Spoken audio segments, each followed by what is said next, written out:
J'ai codé une IA pour nourrir mon chien avec un drone. Lui, c'est Zeno, c'est mon chien, un Eurasier de 3 ans. Le problème, c'est qu'il est super feignant. À chaque fois que je lui envoie un bâton, il mange, il comprend pas qu'il faut le ramener. Et donc je me retrouve à faire des allers-retours incessants pour lui donner des friandises, pour lui dire de ramener le bâton. Enfin, essayer de lui apprendre à ramener le bâton. Et donc j'ai réfléchi et je me suis dit, est-ce que je pourrais pas automatiser cette action avec une intelligence artificielle? Ouais, je suis très feignant, ouais. C'est ce que j'ai fait et je vais vous expliquer comment. D'ailleurs, il m'a fallu coder plusieurs algorithmes. Les deux grandes parties, c'est un algorithme d'IA pour reconnaître mon chien et un algorithme d'IA de pilotage de navigation du drone. Et pour faire fonctionner ce système, il me fallait un ordinateur très puissant et surtout ultra compact. Et pour ça, j'ai utilisé le HP EliteBook Ultra G1Q. Grâce à sa puissance de calcul, il était parfait pour faire tourner en local tous les algorithmes d'IA du projet. Il est équipé d'un processeur Snapdragon X Elite, spécialement conçu par Qualcomm pour faciliter l'utilisation de l'IA sur l'ordinateur. Bon, pour la partie IA de détection de mon chien, j'ai dû fournir plusieurs photos de mon chien à l'ordinateur pour entraîner une intelligence artificielle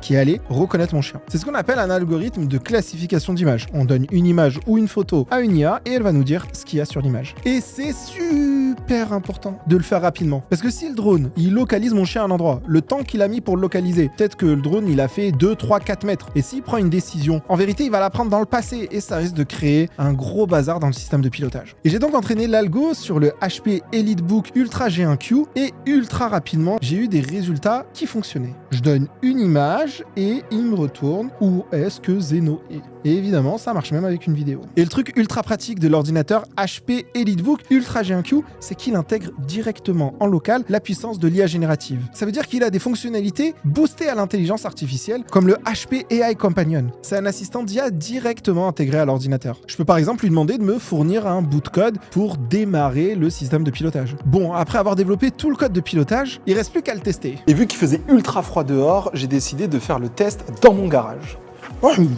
Et j'ai créé aussi un petit mécanisme, un petit dispositif qui va s'actionner pour renverser les croquettes. Et donc le drone, il va chercher mon chien, une fois qu'il est proche de lui, il va lâcher les croquettes. Et tout ça, ça va fonctionner sur l'ordinateur qui va piloter le drone. Regarde, va chercher. Purée, ça va vite, hein. Ok, il approche. Et là, il va lâcher les croquettes. Boum.